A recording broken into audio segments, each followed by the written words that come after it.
산불 전문가 연결해서 이럴 때 어떻게 대처를 해야 되는지, 앞으로 방제 작업 어떻게 이루어져야 되는지 자세히 알아보도록 하겠습니다. 전주대 소방안전공학과 김동현 교수 연결돼 있습니다. 교수님 안녕하세요. 네, 안녕하세요. 김동현입니다. 네, 앞서 연결하실 때랑 지금이랑 여러 가지 추가적인 상황들이 계속해서 속보로 전해지고 있는데요. 보다 보니까 어떻습니까? 상황이 어떻게 보이십니까? 좀 더 많은 넓은 지역을 통해서 지금 확대가 이루어지는 것 같고요. 그리고 도로변 쪽에 이동하는 차량들에도 그 산불의 위험이 직접적으로 닥쳐오는 것 같습니다.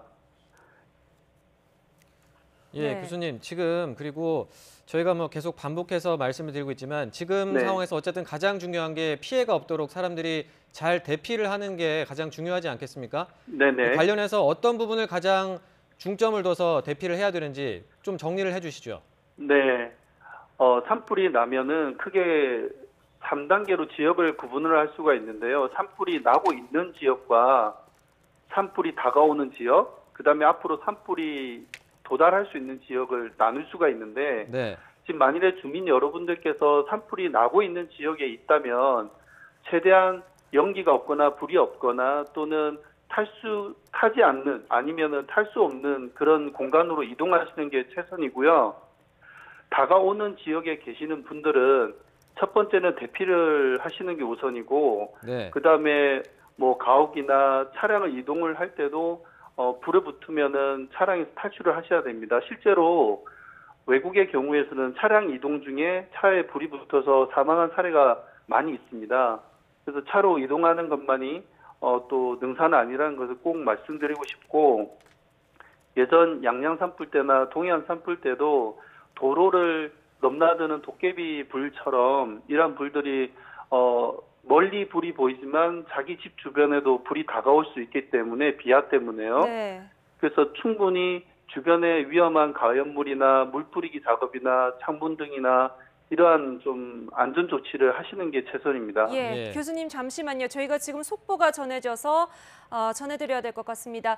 네. 안타깝지만 저희가 인명피해는 지금까지 확인이 되지 않았다고 말씀드렸는데, 조금 전 고성소방서에서 사망자가 1명 발생했다고 확인을 했습니다.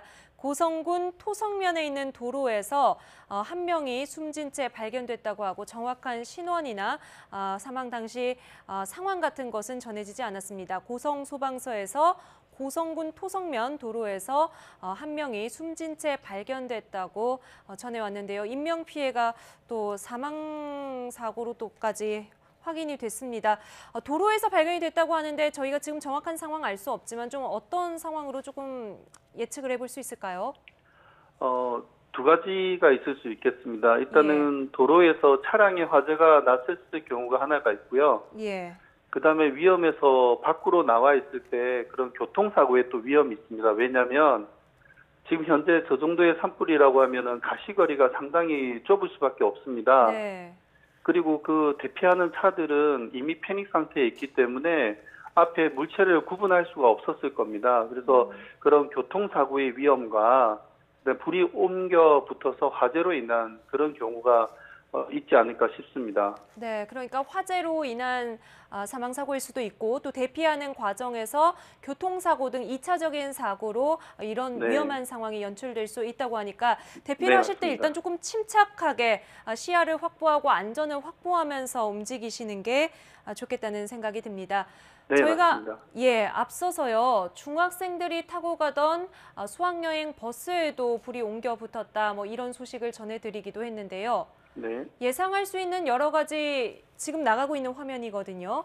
네. 버스에 지금 불이 붙어서 타고 있는 상황. 네. 네. 관련해서 뭐 승객들이 피해를 봤다는 소식은 다행히 들어오지 않았습니다만, 지금 실제로 사망자가 발생했다는 소식까지도 들어오고 있기 때문에 지금 어떤 상황이든 염두에 두고 좀 조심해야 될 것 같습니다.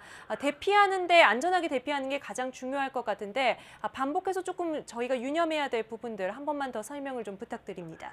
네, 지금 사상자라든지 사망자가 이제 이동 수단에 의해서 도로 위에서 나는 경우가 지금 발견되고 있는데요. 어떤 경우는 오히려 가옥에 잘 문을 닫아놓고 있는 경우가 더 안전할 수도 있습니다. 물론 산불이 나고 있는 산림하고 떨어져 있어야 되겠고요. 근데 지금 이렇게 도로 위에 차량에 화재가 나는 거는 분명히 비와에 의해서 불이 옮겨 붙을 가능성이 크다고 볼 수가 있고요. 지금 혹시나 이렇게 차량 내에 이동하시는 분들이 이런 방송을 보시게 되면 주변에 불이 얼마든지 날 수 있으니까 응급에 대해서 미리 생각을 해 놓으시는 게 좋으리라 봅니다.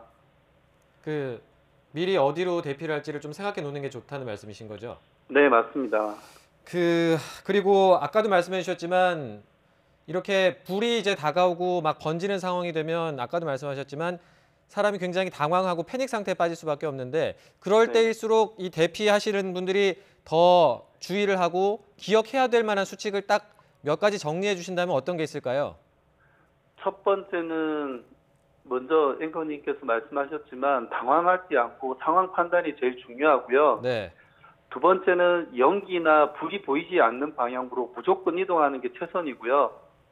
그다음에 이동하는 차량에 불이 났다면 안전하다라는 것은 위험한 장소를 벗어나는 것이기 때문에 위험한 장소로부터 불이 옮겨 붙지 않는 곳을 판단을 하고 이동하는 게 최선입니다. 이 쉽지 않은 것임에도 불구하고 지금 이 도로도 사실은 차량이 이동하는 중에 불이 났지만 네. 사실은 탈 수 있는 물질들이 없기 때문에 야지라든지 도로변에 대피를 하는 것도 나쁜 방법은 아닙니다. 다만 산과 산이 이어져 있는 가운데 있는 도로변에 정체가 되어 있다고 하면은 차가 만약에 움직이지 않는 상황이면 더 위험할 수 있기 때문에 차에서 내려서 이동하는 것도 감안을 하셔야 됩니다. 네, 그러니까 차량에 불이 옮겨 붙거나 또는 굉장히 차 가까이까지 불이 왔는데 차량이 옴짝달싹 못하는 경우에는 차량에서 내려서 이동하는 경우까지도 미리 염두에 두어야 된다는 말씀이십니다. 네, 실제로 이런 경우에 미국에서도 화재로 인해서 많은 사람들이 인명 피해를 입은 사례가 있기 때문에 네. 그런 부분도 운전자께서 충분히 감안을 하시는 게 좋겠습니다. 네, 지금 육안으로 불이 보이는 지역에 계시는 분들은 충분히 대비를 해야 될 가능성을 염두에 두고 계실 것 같은데요. 네네. 강원 지역 안에 계시지만 우리 동네까지는 뭐 불길이나 연기가 전혀 느껴지지 않는다. 이런 분들도 오늘 밤에 좀 긴장을 하셔야 될 필요가 있습니까? 지금 일반적으로 불이 나면은 보통 부채꼴 모양으로 산불이 확산이 되는데요. 지금 현재 기상 데이터를 보면 남서풍이나 남풍 또는 서풍 위주로 불기 때문에 바닷가 쪽으로 확대가 되고 있습니다. 바닷가 쪽으로요. 네, 그래서 바닷가 쪽에 계시는 분들은 비록 산과 멀리 떨어져 있어도 비화 물질이 1km, 2km를 넘어서서 불이 옮겨 붙기 때문에 안심을 놓칠 수가 없다고 보시면 됩니다. 또 하나는 만일에 연료 물질이 이어져 있는 산림 주변에 있는 가옥돌 같은 경우에는 네. 지금 국내에는 1시간에 8km 정도까지 산불이 예. 이어진 사례가 있습니다. 그래서 아직 타지 않은 지역 산림에 계시는 민가분들은 좀 힘드시더라도 늦은 시간까지 이 예. 안정이 될 때까지는 이 YTN 뉴스를 보면서 좀 만전하게 해주시기를 바랍니다. 예, 지금 저희 화면에요. 실제로 시민분들 대피하시는 장면들이 네네. 나오고 있거든요. 네. 잠시 좀 설명을 하면서 보도록 하겠습니다. 네. 지금 저희 YTN으로 네, 이거는 저희 취재진이 가서 촬영을 한 화면으로 보이는데 지금 보시는 것처럼 이렇게 황급히 대피를 하는 시민들의 모습을 볼 수가 있습니다. 굉장히 네네. 도로에 차량이 많고요. 차선 같은 거 지키기도 상당히 어려운 상황으로 보입니다. 엄마 아빠가 아이의 손을 잡고 급하게 뛰는 모습. 보면 손에 간단한 짐가방 정도만 들고 있어서 옷가지를 많이 챙기거나 하지는 못했을 것 같거든요. 네. 네. 지금 바로 짐을 싸서 집을 나서야 되는 상황이다. 어떤 것들을 좀 챙겨가야 합니까? 지금 이 산불 상황을 보면 보통 이틀 정도, 3일 정도 지속이 된 사례가 많은데요. 일단 먼저 중요한 가재도구는 일단 놔두더라도 핸드폰이라든지 통화를 할 수 있는 기본적인 수단들이나 네. 그다음에 뭐 이렇게 간단한 먹거리 정도 또는 물 정도 아마 이거는 민방위 대책본부에서도 준비를 하시리라고 보는데 네. 제일 중요한 거는 가족 간의 이런 통화나 연락을 통해서 혹시나 남겨지는 가족이나 이런 놓치는 부분에 대해서 좀 신경을 쓰시면 좋을 것 같고요. 네. 차량 이동은 갑자기 일시적으로 많이 이동하게 되면 차량이 정체될 수가 있기 때문에 가급적 이제 도보로 이동할 수 있는 안전 대피 공간이 있다면 도보로 이동하시는 게 침착하게 더 나을 수 있습니다. 네. 네, 지금 그리고 아까 1시간에 8km 정도 이렇게 산불이 이동하는 사례가 네. 있었다라고 말씀하셨는데 그게 이제 보통 우리가 와닿는 정도로 말씀을 해주신다면 어느 정도 속도로 생각해 볼 수 있을까요? 그렇죠. 1시간에 8km 정도면 마라톤에서 선수가 열심히 뛰는 속도라고 보시면 됩니다. 달리는 일반인들이. 속도. 네. 네네. 그런데 보통 사람의 보행 속도는 초당 1m 정도이니까 시간당 보면은 한 1km 정도 가게 됩니다. 그것보다 8배 더 빠르게 이렇게 산불이 이동한다고 보시면 되겠습니다. 네. 네. 지금 김동현 교수께서 정리해 주신 내용 제가 한 번 더 요약을 하면요. 일단 대피를 하실 때는 당황하지 않고 최대한 상황 파악을 하려고 하는 게 중요하다. 그리고 위험한 장소로부터는 무조건 이동하는 것이 좋다. 바람의 반대 방향으로 높은 곳보다는 낮은 곳 그리고 가연성 물질이 없는 곳들을 찾아서 이동을 하시기 바랍니다. 이미 지역에서 마련하고 있는 대피소를 어딘지 미리 좀 확인을 해주시는 게 좋을 것 같습니다.